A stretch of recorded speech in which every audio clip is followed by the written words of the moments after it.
Welcome WhatsApp. तो कैसे हो यार। अब 2020 वाला फार्मूला का डिस्कशन करना शुरू करने जा रहे हैं। खैर ये बातें तो मैं बता बता के थक चुका हूँ कि सेम क्वेश्चन यार बार बार रिपीट होता है। तो आ जाते हैं, शुरू करते हैं। जो पहला फार्मूला है हमारा, is equal to K Q upon में R square, is equal to K Q upon R square. तुम याद करो 2019 में सवाल क्या आया था, is equal to 2k lambda by R. इसको सॉल्व कर दोगे तो क्या हो जाएगा, लिम्डा अपान में 2 पाई एप्सिलॉन नॉट आर। अब देखो यार, सेम फार्मूला आया, सेम सवाल आया, बस थोड़ा सा ये पॉइंट चार्ज के लिए हो गया और क्या हो गया, ये लीनियर चार्ज के लिए हो गया। ओके, आगे आ जाते हैं। अब यहाँ पे सवाल आया है तुम्हारा, सवाल क्या है, एक सेकेंड हाईलाइटर ले लेते हैं। हाँ, theta equal to 1.22 lambda by D. Resolution limit का फार्मूला है, 2018 में भी आ चुका है, अब फिलहाल 20 चल रहा है, 20 में भी आया है, तो फार्मूला एग्जैक्ट याद कर लो। ओके, अगला है least count equal to pitch upon में नंबर ऑफ डिवीजन ऑफ, ठीक है ना। ओके, बार बार रिपीट हो रहा है तो ठीक है, आगे बढ़ जाते हैं। इसे पहले भी अपन लोग डिस्कस कर चुके हैं। अगला फार्मूला जो है हमारा, अगला फार्मूला है stress equal to force upon area, stress equal to force upon area, ठीक है ना। तो इस वाले फार्मूले पर अपन लोग थोड़ी सी बात कर लेंगे। सॉलिड चैप्टर का है अभी तक, अब इससे पहले हमने सॉलिड चैप्टर में कोई भी बात नहीं की थी, सॉलिड चैप्टर को थोड़ा सा एक्सप्लेन कर देते हैं। तो स्ट्रेस क्या होता है भैया, स्ट्रेस होता है कि जब किसी रॉड पे हम कोई फोर्स लगाते हैं तो फोर्स पर यूनिट एरिया को स्ट्रेस बोलते हैं, फोर्स पर यूनिट एरिया को स्ट्रेस बोलते हैं, जिसकी वजह से इसके लेंथ में कुछ चेंज हो जाता है। Suppose that delta length L हो गई इसकी लेंथ, तो डेल्टा एल बाई एल को हम बोलते हैं strain, delta L by L को अपन लोग बोलते हैं स्ट्रेन। अब भैया सेम चीज यहाँ पे एक सबसे अच्छा वक्त आता है, एक अच्छा वर्ड आता है, Y equal to stress upon में strain, Y equal to stress upon में स्ट्रेन। तो बहुत ज़्यादा जरूरी फार्मूला है, तीनों फार्मूला बहुत ज़्यादा जरूरी है भैया। स्ट्रेस अपान स्ट्रेन को यंग मॉडुलस कहते हैं, इसको अपन लोग यंग मॉडुलस कहते हैं, ठीक है भैया। यहाँ तक मैं इंटरेस्टेड नहीं था। अब एक फार्मूला है जिसे 7-8 बार कम से कम नीट में सवाल आया है, जिसमें मैं बहुत ज़्यादा इंटरेस्टेड हूँ। सवाल क्या है, फार्मूला क्या है, एनर्जी डेंसिटी, एनर्जी डेंसिटी, ठीक है ना, एनर्जी डेंसिटी। एनर्जी डेंसिटी को तुम नॉर्मली क्या बोल सकते हो भैया, एनर्जी पर यूनिट वॉल्यूम को हम बोल सकते हैं energy density, energy per unit volume को अपन लोग बोल देंगे एनर्जी डेंसिटी, ठीक है भैया। ये एनर्जी डेंसिटी हो गई, नॉर्मल सी बात है। आगे बढ़ते हैं, बताना क्या चाहते हो। एनर्जी डेंसिटी के 3-4 फार्मूले बनते हैं यार, एनर्जी डेंसिटी के 3-4 फार्मूले बनेंगे। पहला कौन सा फार्मूला है, पहला तुम्हारा इलेक्ट्रोस्टैटिक्स में है half epsilon not E square, half epsilon not E square. Magnet में बनेगा, क्या बनेगा भैया, बी स्क्वायर अपान में 2 mu naught, 2 mu naught. Okay भैया, okay okay okay okay okay. जो यहाँ पे जाके फार्मूला बनेगा एनर्जी डेंसिटी का, उससे बोलेंगे half stress, stress into strain, stress into strain. अब यहाँ पे मैं जाके ऊपर के 2 फार्मूले पे तो अपन लोग पहले भी बात कर चुके हैं, यहाँ पे जाके मैं बहुत ज़्यादा इंटरेस्टेड हूँ हाफ स्ट्रेस इनटू स्ट्रेन पे, हाफ स्ट्रेस इनटू स्ट्रेन पे मुझे बहुत ज़्यादा इंटरेस्ट है। क्यों भैया, क्यों क्यों क्यों, तो जो y equal to stress upon strain है, अगर हम यहाँ पे इस पूरे इक्वेशन में स्ट्रेस से डिवाइड कर दें, पूरे इक्वेशन में स्ट्रेस से डिवाइड कर दें, तो हो जाएगा हाफ इंटू स्ट्रेस, ठीक है ना। स्ट्रेस से डिवाइड कर देते हैं तो इधर 1 हो गया, इंटू स्ट्रेन अपान में स्ट्रेस, स्ट्रेन अपान में स्ट्रेस। तो जब अपन लोग, कहने का मतलब है जब अपन लोग इसको रिप्लेस करेंगे तो यहाँ पे 3-4 फार्मूले और आ जाएंगे। तो एनर्जी पर यूनिट वॉल्यूम का फार्मूला क्या हो जाएगा, हाफ स्ट्रेस अपान स्ट्रेन तो है ही है, दूसरा हो जाएगा स्ट्रेस अपान में स्ट्रेस का स्क्वायर अपान में 2y। ऐसे ही एक फार्मूला बन जाएगा, क्या बन जाएगा भैया, स्ट्रेन, स्ट्रेन स्ट्रेन का square into Y by two, into Y by two. यहाँ से 3-4 फार्मूले हैं जो एनर्जी डेंसिटी के फार्मूले बन जाएंगे। तो फिलहाल अपन को क्या फार्मूला याद करना है, ये याद करना है, ये याद करना है, ये याद करना है। इसके बाद तो y equal to stress upon strain पता है तुम्हें, तो हम इसको बहुत ज़्यादा रिप्लेस करके आराम से सीख सकते हैं ना। तो ये वाली चीज़ हो गई। फिर फिलहाल मैंने इस चैप्टर से कुछ ग्राफ वगैरह को कंसीडर किया है। तो सबसे पहला जो हमारा ग्राफ है, इसको थोड़ा सा बड़ा कर देते हैं, आई थिंक सो। ओके, अब ये विजुअल होगा। ओके, तो ठीक है, पहला है हुक्स लॉ का ग्राफ है। जो हुक्स लॉ का तुमसे ग्राफ पूछेगा तो तुम स्ट्रेस और स्ट्रेन में ग्राफ बनाओगे, स्ट्रेस और स्ट्रेन में ग्राफ बनाओगे। आगे क्या करोगे, ये सीधी लाइन तक जाएगी और यहाँ पे एक पॉइंट होगा जहाँ तक ये सीधा होगा, इसे बोलेंगे प्रोपोर्शनल लिमिट। इसे क्या बोलेंगे? Proportional limit. और थोड़ा सा जाके ये वायर जो होगा, अब एक बार एक लिमिट, एक पॉइंट आ जाएगा जहाँ पे ये मैक्सिमम एक्सट्रैक्ट कर देगा या मैक्सिमम इलॉन्गेशन हो जाएगा, इसे बोलेंगे इलास्टिक लिमिट। Elastic limit. अब तुमसे दे देगा, बोलेगा बताओ प्रोपोर्शनल लिमिट कहाँ है, इलास्टिक लिमिट कहाँ है, पॉइंट दे देगा ABC। अब स्ट्रेस स्ट्रेन ग्राफ को और ज़्यादा इलाबोरेट करते हैं, और ज़्यादा इलाबोरेट करेंगे तो क्या होगा भैया? प्रोपोर्शनल लिमिट तक, इलास्टिक लिमिट तक, ये तुम्हारा हुक्स लॉ में आया था, हुक्स लॉ में आया था। लेकिन ये जो ई वाला पॉइंट है, इसे बोलते हैं यील्ड पॉइंट। इसके बाद जब यहाँ पे दिक्कत होगा तो वायर में अलग अलग लेवल की डिफॉर्मिटी आएगी, फिर ग्राफ एकदम सा बदल जाएगा। अब ये क्या हुआ ग्राफ? ये ग्राफ ई से जब बी तक गया, ये ग्राफ ई से जब बी तक गया तो बी पे जाके अब ये वायर जो था इसकी एकदम सहने की क्षमता खत्म हो गई। ऐसा होता है ना, हम किसी के साथ रहने लगते हैं और टॉक्सिसिटी एक लेवल तक पहुंच जाती है और स्ट्रेंथ खत्म हो जाती है, तो उसे बोलते हैं यहाँ पे वायर के टूटने में ब्रेकिंग स्ट्रेंथ बोलते हैं, ठीक है ना। फिर भैया और ज़्यादा फोर्स लगाया, और ज़्यादा क्या नाम है इस, क्या हुआ, ये आगे जाके रप्चर हो गया, तो सी वाले पॉइंट को बोलेंगे रप्चर पॉइंट। तो rupture point, breaking strength, yield point, 3 point हो गया। इलास्टिक लिमिट और प्रोपोर्शनल लिमिट, 4 पॉइंट आ गया अपन का। और यहाँ जो ई तक होता है, जहाँ तक हुक्स वाला लॉ फॉलो करता है, उसे बोलते हैं इलास्टिक रीजन। Elastic reason. अब ये आगे देखो यार, आगे देखो, आगे ओके। तो ये जो क्या नाम है, यहाँ पे कमेंट करना है, ये जो बी है और सी, बी और सी के बीच में डिस्टेंस कैसी है। यहाँ पे अपन के पास 3 वर्ड आते हैं, 3 वर्ड आते हैं। पहला, अगर बी और सी के बीच की डिस्टेंस जो है स्मॉल है तो बोलेंगे ब्रिटल, छोटा बेटा, छोटा बेटा से याद कर लो। अगर लार्ज है तो डक्टाइल, लार्ज है तो डक्टाइल, ओके। जब सब बहुत बहुत बहुत ज़्यादा स्मॉल होगा तो बोलेंगे इलास्टोमर। तो ठीक है, याद कर लो यार, इसे ऐसे याद कर लो। तुम क्या पढ़ते हो? EBD, EBD से याद कर लो, EBD। AB डिविलियर याद होगा ना, तो समझ लो EB डिविलियर याद कर लो। EB डिविलियर जब बहुत छोटा होगा तो इलास्टोमर, उससे थोड़ा बड़ा होगा तो ब्रिटल, और ज़्यादा बड़ा होगा, लार्ज होगा तो बोलेंगे डक्टाइल। तो ये बहुत ज़्यादा इंपॉर्टेंट पार्ट है यहाँ ग्राफ का। NCERT का ग्राफ है, इलास्टोमर का NCERT में ग्राफ है। अच्छा, elastomer, stress is not directly proportional to strain. Normal condition में हुक्स लॉ पे डायरेक्टली प्रोपोर्शनल था।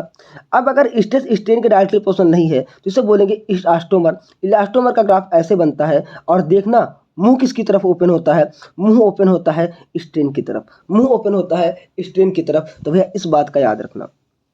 आगे आ जाते हैं 7वें फार्मूले पे। 7वां फार्मूला क्या भैया? 7वां फार्मूला क्या है अपन का? तो लेमडा इज इक्वल टू 12.27 अपान में अंडर रूट वी। जब 2019 का फार्मूला डिस्कस किया था तो वहाँ के जितने भी फार्मूले हुए थे, यहाँ पे क्या क्या मॉडिफिकेशन हुआ था अपन लोग डिस्कस कर लिए थे, तो यहाँ पे अब जाके इस पे बात नहीं करेंगे।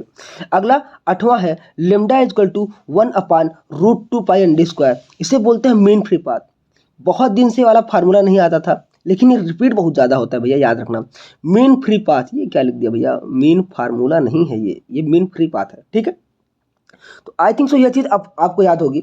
तो मेन फ्री पाथ में अब यहाँ पे यार सबको फार्मूला याद होता है, बहुत ज़्यादा लोगों को फार्मूला याद होता है, लेकिन ये जो यन है और डी है, जो यन है या डी है, यहाँ पे अलग अलग मतलब है।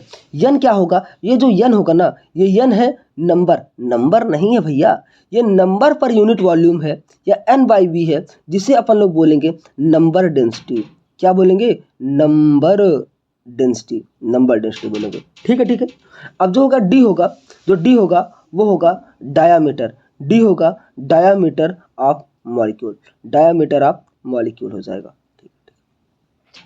अब यार एक बात देखो, तुमने PV बराबर NRT तो सुना ही होगा, PV बराबर NRT तो सुना ही होगा, PV बराबर NRT सुना होगा। अब अपन लोग अगर N/V निकालें तो आ जाएगा P/RT, N/V निकालोगे तो आ जाएगा P/RT। अब ये जो n है, स्पेशली से कह दो नंबर पर यूनिट वॉल्यूम है, इसे N/V बोल देंगे, तो इसकी जगह पे अपन लोग P/RT से या P/KT से इसे रिप्लेस कर सकते हैं। तो एक फार्मूला मीन फ्री पाथ का और हो जाएगा, तो हो जाएगा लेमडा इक्वल टू KT अपान में रूट 2 पाई डी स्क्वायर P। तो इस वाले को भी तुम्हें याद रखना होगा, इस वाले को भी तुम्हें याद रखना होगा, ओके। आगे आगे आगे अगला सवाल डिफरेंशिएशन से। लास्ट बार जब सब पढ़ाया था तो बोला था डिफरेंशिएशन या क्रॉस प्रोडक्ट या डॉट प्रोडक्ट से सवाल आता ही आता है। तो इक्वल टू माइनस का dv/dr, डिफरेंशिएशन भी सिखा दिया था, लात मार के आगे कर दो और उसमें एक घटा दो। तो यहाँ पे जो माइनस वर्ड है ये भूल जाता है, तो माइनस को ध्यान रखना सही से। अब तुम काइनेमेटिक्स को लेकर परेशान रहते हो, 1D नहीं आता भैया। बोला था कि जो नीट में सवाल आता है 1D से 3 ही सवाल आते हैं। v इक्वल टू क्या आता है, v इक्वल टू, एक सेकेंड पिन बदल देता हूँ, v equal to U plus A T आता है, x equal to U T plus half A T square आता है, x equal to U T plus half A T square आता है, और साथ में v स्क्वायर बराबर यू स्क्वायर प्लस 2as या फिर कह दो 2gx से सवाल आता है। तो सेम सवाल, सेम फार्मूले सवाल आया 2018 में, 20 डिस्कस ही कर रहे हैं, 21 में तीन बार सवाल आया है, और लॉजिक गेट की तो बात ही नहीं कर सकते भैया। अगला फार्मूला है पीएम बराबर डीआरटी या पीवी बराबर एनआरटी, दोनों तुम्हें याद ही होगा। 13 नंबर जो फार्मूला है v equal to K P cos theta upon R square, dipole के लिए पोटेंशियल का फार्मूला है। तो चलो ठीक है, लगे हाथ डाइपोल के लिए इलेक्ट्रिक फील्ड का भी फार्मूला याद कर लेते हैं, लेकिन कहाँ याद करेंगे, स्पेशल कंडीशन पे, क्योंकि नॉर्मल वाला एक्सियल इक्वेटोरियल तो तुम्हें याद ही होगा। तो फिर से आओ देख लो यार, ई इक्वल टू क्या हो जाएगा, के पी अरे यार क्या लिख रहा हूँ मैं, E equal to K P अपान में आर क्यूब, यहाँ से जो अलग पॉइंट बनता है मल्टीप्लाइड बाई अंडर रूट में 3 कॉस स्क्वायर थीटा प्लस 1। एक चीज ध्यान देना, अभी तुम्हारा एम्स में रिसेंटली सवाल पूछा था, मतलब जब हो रहा था 2016 में, तब की बात हो रही है। तुम्हें पता यार cos square theta plus sine square theta plus sine square theta equal to 1 होता है, इक्वल टू 1 होता है। तो इन्होंने ये जो कॉस लिखा है इसकी जगह पे साइन से रिप्लेस कर दिया था, तुम ये भी करके देख लेना। Okay okay okay. अब यार rho is inversely proportional to temperature, rho is inversely proportional to temperature, यहाँ पर 3 चीज की बात हो जाएगी, कंडक्टर की, नॉन कंडक्टर की और सेमी कंडक्टर की। तुम ये करके देख लेना, जरूरी चीज है। Okay, E equal to B C या E by B equal to C, बहुत ज़्यादा इससे फार्मूला आता है, बहुत ज़्यादा इससे फार्मूला आता है। 2017 में भी आया, 2018 में भी आया, तो इस चीज़ को याद रखना। और C को एक चीज़ और लिख सकते हैं, C को लिख सकते हैं 1 upon under root mu naught epsilon naught. तो 2022 में बोला था, 2022 में सवाल आया था कि B बाई E को क्या बोलेंगे, तो हो गया था अंडर रूट में म्यू नॉट एप्सिलॉन नॉट या फिर 1 बाई सी, कुछ भी बोल दो। सोलेनॉइड यार बहुत ज़्यादा हाई वेटेज पॉइंट है, B equal to mu naught N I, B equal to mu naught N I. मैं तो कहूँगा यार इस पे 1-2 फार्मूले की प्रैक्टिस कर लेना, 1-2 सवाल भी लगा लेना। अगला E equal to M C square, यहाँ से 2019 में भी सवाल आया था, 2020 में भी सवाल आया था। तो मास को अपन लोग केजी में रखेंगे, याद रखना। एक सवाल पूछा था कि क्या नाम है, 1 ग्राम मास है, इसकी एनर्जी क्या होगी। तो जब हमने एम सी स्क्वायर लगाया, हाफ क्यों कह रहा हूँ मैं, एम सी स्क्वायर लगाया तो क्या हो गया, 1 इंटू सी का स्क्वायर, 3 गुणे 10 की पावर 8 का स्क्वायर। तो मैंने किया था 9 गुणे 10 की power 16, but it's totally wrong, it's totally wrong. Wrong क्यों है यार, क्योंकि हमें मास को किलोग्राम में रखना है। तो 10 की पावर -3 इंटू 3 गुणे 10 की पावर 8 का होल स्क्वायर, तब करोगे।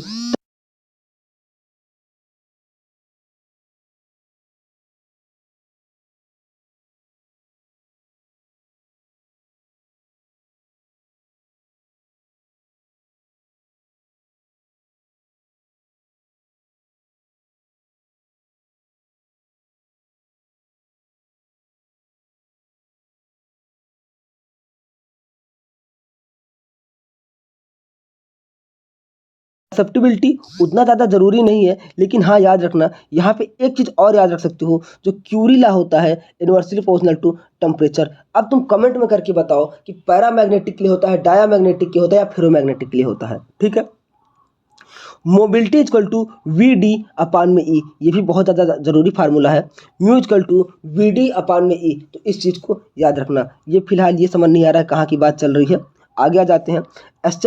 एसएम में क्या है भैया, ए इक्वल टू माइनस का ओमेगा स्क्वायर एक्स, ये भी बहुत ज़्यादा ज़रूरी फार्मूला है। मैक्सिमम एक्सेलरेशन की बात करती जाए तो ए इक्वल टू माइनस का ओमेगा स्क्वायर, ये तो ये भी तुम्हें याद कर लेना होगा। ग्रेविटेशन है, अगला फार्मूला है ग्रेविटेशन से, जी इक्वल टू जी अपान में 1 प्लस एच बाई आर का होल स्क्वायर। तो इस पर अपन लोगों ने बहुत ज़्यादा बात की है, 3-4 बार बात की है, तो इस पर अपन लोग अभी बात नहीं करेंगे। अगला है ई के एवरेज इक्वल टू 3/2 के बी टी, 3/2 के बी टी, तो इसे भी आराम से याद कर लेना, ठीक है। अब अपन लोग 2-4 फार्मूला मैंने एक्स्ट्रा लिख लिया है, एक्स्ट्रा बता रहा हूँ, तो वो चीज़ें याद कर लेना। 2-4 फार्मूले में पहला कौन सा है, पहला तुम्हारा यार ये जो परख नली होता है, इसे क्या बोलते हैं, कैपिलरी बोलते हैं। तो जो कैपिलरी में maximum height h equal to 2t cos theta upon में r rho G, 2t cos theta upon में r रो जी। तो इस चीज़ को ध्यान रखना, इस चीज़ को याद रखना। और एक R H equal to constant, R H equal to constant है, रेडियस बढ़ाओगे हाइट कॉन्स्टेंट, हाइट उससे घट जाएगी, उस हिसाब से रेडियस बढ़ाओगे हाइट उस हिसाब से घट जाएगी। तो एक न्यूमेरिकल आया था। अब अगर तुम्हें किसी का मास निकालना है, किसी का मास निकालना है तो वॉल्यूम इंटू डेंसिटी हो जाएगा। डेंसिटी तो तुम्हारी वेरिएबल नहीं हो सकती, तो आर स्क्वायर याद करोगे तो आर एस तो यहाँ पे कांस्टेंट ही है, तो जो मास है वो रेडियस के डायरेक्टली प्रोपोर्शनल टू बढ़ जाएगा। मास जो है रेडियस के डायरेक्टली प्रोपोर्शनल टू बढ़ जाएगा।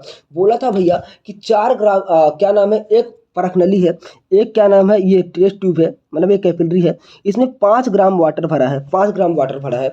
अगर अपन इसकी रेडियस को डबल कर दें, रेडियस को डबल कर दें तो मास कितना हो जाएगा, 10 ग्राम हो जाएगा। तो ध्यान देना, यहाँ से पहला हो जाएगा H equal to 2t cos theta by R rho G. इसी का थोड़ा सा नया वर्जन है जूरिन्स लॉ, आर एच बराबर कांस्टेंट। नया वर्जन क्या है यार, जब एक्सपेरिमेंट कर रहे हैं टेम्परेचर कांस्टेंट ही रहेगा, थीटा कांस्टेंट ही रहेगा, रो कांस्टेंट ही रहेगा, जी कांस्टेंट ही रहेगा, तो आर एच बराबर कांस्टेंट हो जाएगा। तो यहाँ से भी सवाल आ सकता है। मास की बात कर ही ली, मास डायरेक्टली प्रोपोर्शनल टू आर, या आर स्क्वायर एच जो होगा कांस्टेंट हो जाएगा।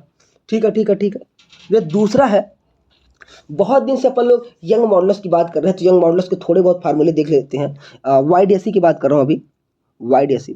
वाईडीएसई में यार सवाल पहला क्या बन सकता है, पहला तुम्हें मैक्सिमा का सवाल दे देगा, मैक्सिमा पूछ लेगा। तो यहाँ पे सीधा लगाओ N D lambda by small D, N D lambda by small D. Maxima हो गया, जब मिनिमा पूछेगा तो मिनिमा हो जाएगा 2n-1 में 1/2 इंटू का लेमडा डी बाई डी। याद रखना यार, आराम से लगाओ, से बहुत ज़्यादा सवाल आते हैं।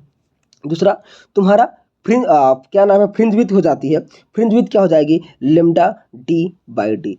अब यार एक स्पेशल चीज़ पूछता है, नया पूछता है, एंगुलर फ्रिंज विड्थ क्या होगी, एंगुलर फ्रिंज विड्थ क्या होगी। तो ठीक है ना, अगर बीटा में, अगर बीटा क्या नाम है, एंगुलर फ्रिंज विड्थ को जो है बोलते हैं क्या, थीटा।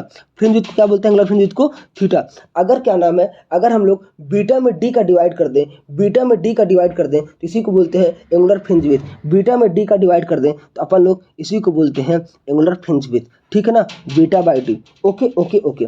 अब यार एक सवाल आता है, बोलता है कि ए भैया n1 मतलब ये वाला मैक्सिमा अगर इतनी वेवलेंथ है तो यहाँ बन रहा है, सेम जगह पे दूसरी वेवलेंथ लेमडा 2 है, उसको क्या नाम है, उसका कौन सा मैक्सिमा इसी जगह पे बनेगा। इससे भी 3-4 बार सवाल आया है, तो इस चीज़ को भी याद रखना, इस चीज़ को भी याद रखना।